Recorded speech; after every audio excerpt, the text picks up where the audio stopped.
Hi, Freddy here with a new series we're going to do, Heroes of RPGs. Not about the heroes who you play in an RPG, but about some of our personal heroes who forged the way and created the hobby that we love. And to start it all, we're going to cover the father of role-playing himself, Gary Gygax. Ernest Gary Gygax was an American game designer and author best known for co-creating the role-playing game Dungeons & Dragons with Dave Arneson. Gygax was born in Chicago, the son of a Swiss immigrant and former Chicago Symphony Orchestra violinist Ernst Gygax. He was named Ernest after his father. He was commonly known as Gary, the middle name given to him by his mother after the actor Gary Cooper. The family lived on Kenmore Avenue, close enough to Wrigley Field that he could hear the roar of the crowds watching the Chicago Cubs play. At age 7, he became a member of a small group of friends who called themselves the Kenmore Pirates. In 1946, after the Kenmore Pirates were involved in a fracas with another gang of boys, his father decided to move the family to Posey's family home in Lake Geneva, Wisconsin, where Posey's family had settled in the early 19th century and where Gary's grandparents still lived. In this new setting, Gygax soon became friends with several of his peers, and during his childhood and teen years, he developed a love of games and an appreciation for fantasy and science fiction literature. When he was 5, he played card games and then board games such as chess. At the age of 10, he and his friends played the sort of make-believe games that eventually came to be called live-action role-playing games, with one of them acting as a referee. His father introduced him to science fiction and fantasy through pulp novels. His interest in games, combined with an appreciation of history, eventually led Gygax to begin playing miniature war games in 1953 with his best friend Don Kay. As teenagers, Gygax and Kay designed their own miniatures rules for toy soldiers with a large collection of 54mm and 70mm figures, where they used small firecrackers to simulate explosions. By the time he reached his teens, Gygax had a voracious appetite for pulp fiction authors such as Robert Howard, Jack Vance, Fritz Leiber, H.P. Lovecraft, and Edgar Burroughs. Gygax was a mediocre student, and in 1956, a few months after his father died, he dropped out of high school in his junior year. He briefly joined the Marines, but after being diagnosed with walking pneumonia, he was given a medical discharge and moved back home with his mother. From there, he commuted to a job as a shipping clerk with Kemper Insurance Company in Chicago. Shortly after, a friend introduced him to Avalon Hill's new war game, Gettysburg, and Gygax soon obsessed with the game, often playing marathon sessions once a week or more. It was also from Avalon Hill that he ordered the first blank hex mapping sheets that were available, which he then employed to design his own games. It was about the same time he discovered Gettysburg, his mother reintroduced him to Mary Jo Powell, who had left Lake Geneva as a child and had just returned. Gygax was smitten with the beautiful young woman, and after a short courtship persuaded her to marry him, despite the fact that he was only 19. This caused some friction with his best friend Don Kay, who had also been wooing Mary Jo, to the point that Kay refused to attend Gygax's wedding. The young couple moved to Chicago, where Gygax continued as a shipping clerk at Kemper Insurance, and also found Mary Jo a job there too. At Mary Jo's insistence, he attended night classes in junior college to earn his high school diploma, and this time he excelled at his studies and made the college's dean's list. He also took anthropology classes at the University of Chicago. Gygax also volunteered as a Republican precinct captain during the 1960 presidential election and observed many infractions by his Democratic counterpart. When he threatened to report these, he was offered a full scholarship to the University of Chicago if he kept silent. Although Gygax ultimately did not report the infractions since he felt nothing would be done, he also did not accept the scholarship. Despite his commitments to his job, raising a family, school, and his political volunteerism, Gygax continued to play war games. It reached the point that Mary Jo, pregnant with their second child, believed he was having an affair and confronted him at a friend's basement, only to discover him and his friends sitting around a map-covered table. In 1962, Gygax got a job as an insurance underwriter at Fireman's Fund Insurance Company. His family continued to grow, and after his third child was born, he decided to move the family back to Lake Geneva. By 1966, Gygax was active in the wargame hobby world and was writing many magazine articles on the subject. Gygax learned about H.G. Wells's Little Wars book, a play of military miniatures wargames, and Fletcher Pratt's naval wargame book. Gygax later looked for innovative ways to generate random numbers, and he used not only common six-sided dice, but dice of all 5 platonic solid shapes, which he discovered in the school supply catalogue. In 1967, Gygax co-founded the International Federation of Wargamers with Bill Spear and Scott Duncan. Gygax organized a 20-person gaming meet in the basement of his home. This event would later be referred to as Gen Con Zero. In 1968, Gygax rented Lake Geneva's vine-covered horticultural hall to hold the first Lake Geneva Convention, also known as the Gen Con Gaming Convention for short. Gen Con is now one of North America's largest annual hobby game gatherings. Gygax met Dave Arneson, the future co-creator of D&D, at the second Gen Con in August 1969. Together with Don Kay, Mike Reese, and Leon Tucker, Gygax created a military miniature society called Lake Geneva Tactical Studies Association in 1970, with its first headquarters in Gygax's basement.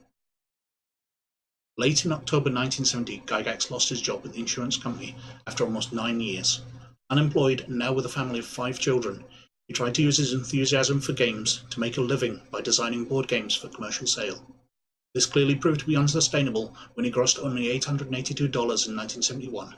He began cobbling shoes in his basement, which provided him with a steady income and gave him more time for pursuing his interest in game development. In 1971, he began doing some editing work at Guidon Games, a publisher of war games, for which he produced the board games Alexander the Great and Dunkirk, the Battle of France. Earlier that same year, Gygax published Chainmail, a miniatures wargame that simulated medieval-era tactical combat, which he had originally written with hobby shop owner Jeff Perrin. The first edition of Chainmail included a fantasy supplement to the rules. These comprised a system for warriors, wizards, and various monsters of non-human races, drawn from the works of J.R. Tolkien and other sources. For wizards, Gygax included 6 spells that could be used to effect a battle, plus 2 missiles, Fireball and Lightning Bolt. For a small publisher like Guidon Games, Chainmail was relatively successful, selling 100 copies per month. Dave Arneson adopted the Chainmail rules for his Fantasy Blackmoor campaign. While visiting Lake Geneva in November 1972, Arneson ran his fantasy game using the new rules, and Gygax immediately saw the potential of role-playing games. Gygax and Arneson immediately started to collaborate on creating the fantasy game, the role-playing game which would evolve into Dungeons & Dragons. 2 weeks after Arneson's Blackmoor demonstration, Gygax had produced a 50-page set of rules, and was ready to try it out on his 2 oldest children, Ernie and Elise, in a setting he called Greyhawk. This group rapidly expanded to include Don Kay, Rob Kuntz, and eventually a large circle of players. Gygax sent the 50 pages of rules to his wargaming contacts and asked them to playtest the new game. Gygax and Arneson continued to trade notes about their respective campaigns, calling the amalgamation of Blackmoor and Greyhawk the Great Kingdom. This collaboration gradually petered out as Gygax and Arneson realized their visions for the new game were diverging.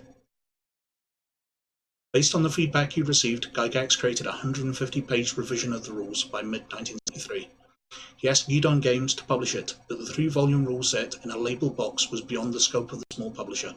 Gygax attempted to pitch the game to Avalon Hill, but the largest company in wargaming did not understand the new concept of role-playing and turned down his offer.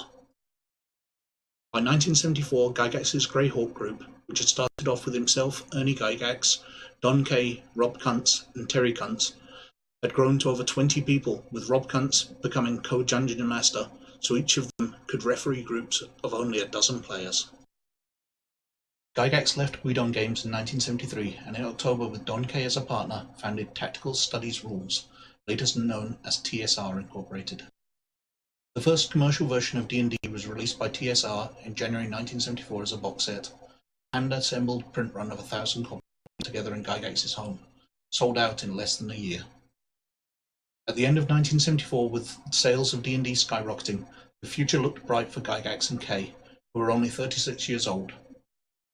But in January 1975, Kay unexpectedly died of a heart attack, and TSR was forced to relocate from Kay's dining room to Gygax's basement. In 1976, TSR finally moved out of Gygax's house into its first professional home, known as the Dungeon Hobby Shop. Dave Arneson was hired as part of the creative staff, but was let go after only 10 months, another sign that Gygax and Arneson still had creative differences over D&D. The Dungeons & Dragons basic set, released in 1977, was an introductory version of the original D&D, geared towards new players, and edited by J. Eric Holmes. But in the same year, TSR Hobbies released a completely new and complex version of D&D, Advanced Dungeons & Dragons. The Monster Manual, released later that year, became the first supplemental rulebook of the new system, and many more followed. The AD&D rules were not fully compatible with those of the D&D basic set, and as a result, D&D and AD&D became distinct product lines. Splitting the game lines created a further rift between Gygax and Arneson. Although Arneson received a 10% royalty on sales of all D&D products, Gygax refused to pay him royalties on AD&D books, claiming it was a new and different property. In 1979, Arneson filed a lawsuit against TSR. It was eventually settled in March 1981, with the agreement that Arneson would receive a 2.5% royalty on all AD&D products, giving him a very comfortable six-figure annual sum for the next decade. Gygax wrote the AD&D hardcovers Player's Handbook, Dungeon Master's Guide, Monster Manual, and Monster Manual 2. Gygax also wrote or co-wrote numerous AD&D and basic D&D adventure modules, including The Keep on the Borderlands, Tomb of Horrors, Expedition to the Barrier Peaks, The Temple of Elemental Evil, Forgotten Temple of Tharizan, Mordenkainen's Fantastic Adventure, and Isle of the Ape. In 1980, Gygax's longtime campaign setting of Greyhawk was published in the form of World of Greyhawk Fantasy World Setting Folio. Gygax also provided assistance on the Gamma World science fiction role-playing game in 1981, and co-authored the Gamma World adventure Legion of Gold. In 1982, Patricia Pulling's son killed himself. Blaming D&D for her son's suicide, Pulling formed an organization called BAD, Bothered About Dungeons & Dragons, to attack the game and the company that produced it. Gygax defended the game on a segment on 60 Minutes, which aired in 1985. When death threats started arriving at the TSR office, Gygax hired a bodyguard. Despite the negative publicity, or perhaps because of it, TSR's annual D&D sales increased in 1982 to $16 million. And in January 1983, the New York Times speculated that D&D might become the great game of the 1980s, in the same manner that Monopoly was emblematic of the Great Depression. Gygax's frustrations at work and increased prosperity from his generous royalties brought a number of changes to his personal life. He and Mary Jo had been active members of the local Jehovah's Witnesses, but others in the congregation already felt uneasy about Gygax's smoking and drinking, and his connection to the satanic game of D&D caused enough friction that the Gygaxes finally disassociated themselves from the Jehovah's Witnesses. Mary Jo, continuing to resent the amount of time her husband spent playing games, began to drink excessively, and the couple argued frequently. Gygax, who had started smoking marijuana when he lost his insurance job in 1970, started using cocaine, and had a number of extramarital affairs. Finally, in 1983, the two had an acrimonious divorce. At the same time, the Blooms, wanting to get Gygax out of Lake Geneva so they can manage the company without his interference, split TSR Hobbies into TSR Incorporated and TSR Entertainment Incorporated. Gygax became the president of TSR Entertainment Incorporated, and the Blooms sent him to Hollywood to develop TV and movie opportunities. He became co-producer of the licensed D&D cartoon series for CBS, which led to its time slot for 2 years. Gygax, newly single, took advantage of his time on the West Coast, renting an immense mansion, increasing his cocaine use, and spending time with several young starlets. Because he was occupied with getting a movie off the ground in Hollywood, Gygax had to leave the day-to-day operations of TSR to Kevin and Brian Bloom.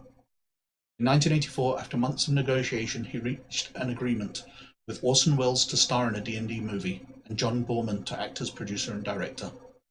But almost at the same time, he received word that back in Lake Geneva, TSR had run into severe financial difficulties, and Kevin Bloom was shopping the company for $6 million. Gygax immediately discarded his movie ambitions. His D&D movie would never be made, and he flew back to Lake Geneva. There he discovered to his shock that although industry leader TSR was grossing $30 million a year, it was barely breaking even. It was in fact $1.5 million in debt, and teetering on the edge of insolvency.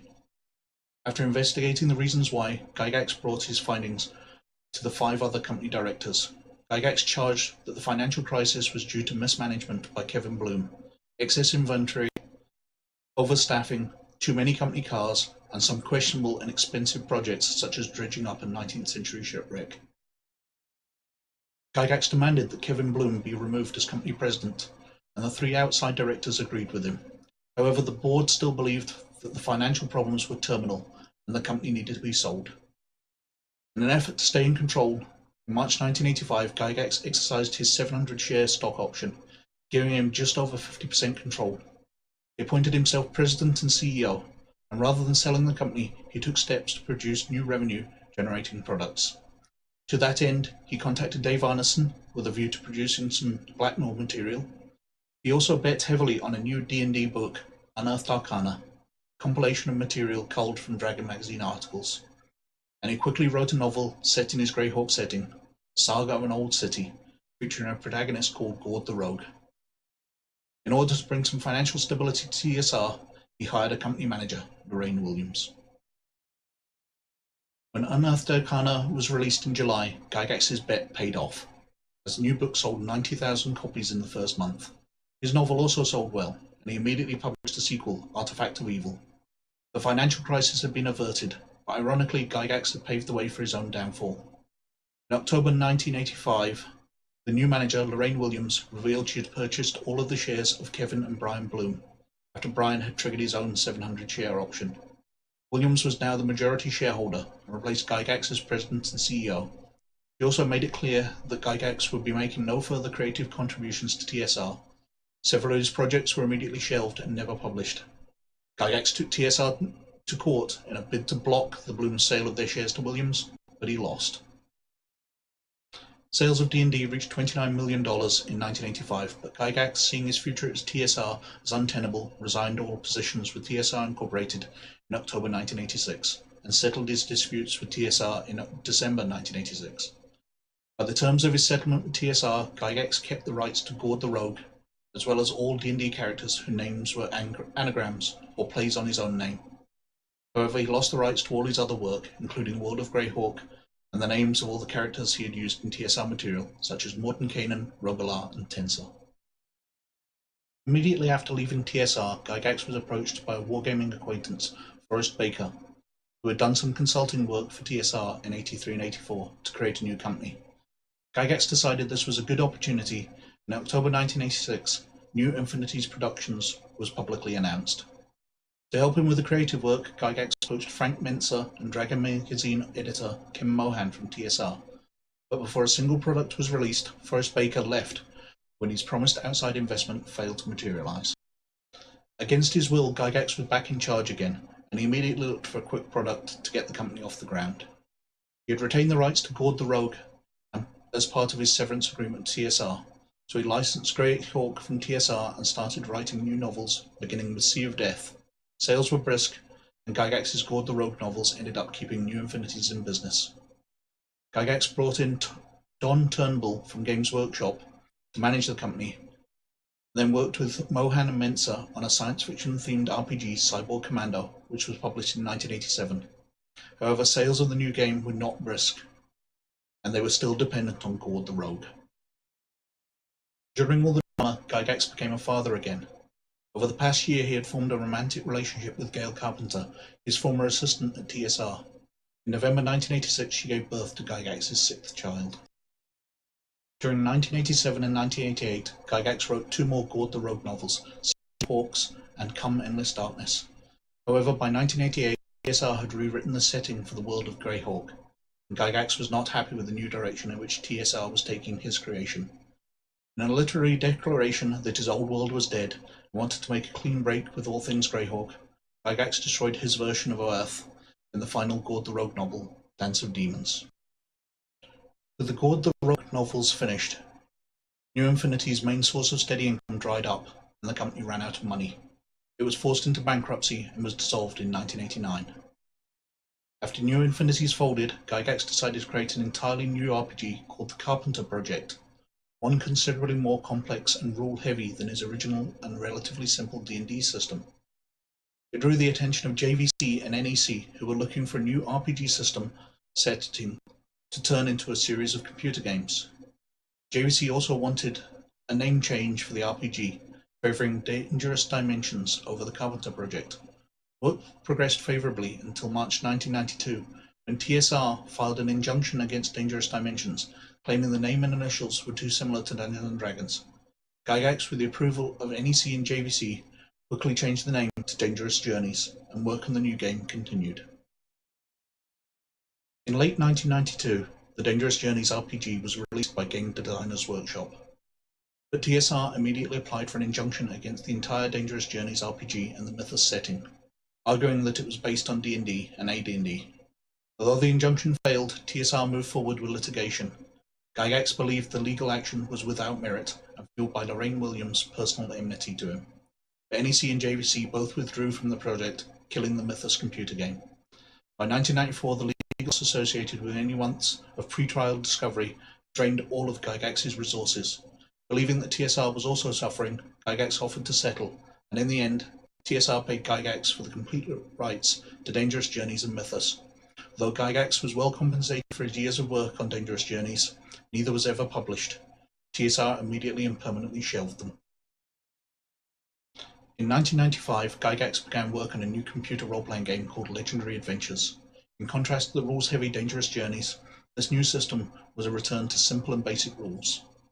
Though he was not able to successfully release a Legendary Adventures computer game, Gygax decided to instead publish it as a tabletop game. Meanwhile, in 1996, the games industry was rocked by the news that TSR had run into insoluble financial problems and had been bought by Wizards of the Coast. The new owner of TSR, Wizard of the Coast's Peter Adkison, clearly did not harbour any of Lorraine Williams' ill will towards Gygax. Adkison purchased all of Gygax's residual rights to D&D and AD&D for a six-figure sum. Although Gygax did not write any new supplements or books for TSR or Wizards of the Coast, he did agree to write the preface to the 1998 adventure Return to the Tomb of Horrors. He also returned to the pages of Dragon magazine from January 2000 to June 2004. Gygax continued to work on Legendary Adventures, which he believed was his best work. However, sales were below expectation. Gygax also performed voiceover narration for cartoons and video games. In 2000, he voiced his own cartoon self for an episode of Futurama that also included the voices of Al Gore, Stephen Hawking, and Nichelle Nichols. Gygax also performed as guest dungeon master in Delera's Tomb Quest series of the massively multiplayer online role-playing game Dungeons & Dragons Online Stormreach. During his time with TSR, Gygax had often mentioned the mysterious Castle Greyhawk, which formed the centre of his own campaign. But despite all of his written output over the previous 30 years, Gygax had never published details of the castle. In 2003, Gygax announced he was again partnering with Rob Kuntz to publish the original and previously unpublished details of Castle Greyhawk and the City Greyhawk in 6 volumes. The scale of the project was enormous. By the time Gygax and Kuntz had stopped working on their original home campaign, the castle dungeons had encompassed 50 levels of cunningly complex passages with thousands of room and traps. This, plus plans for the city and encounter areas outside the castle, would clearly be too much to fit into the proposed 6 volumes.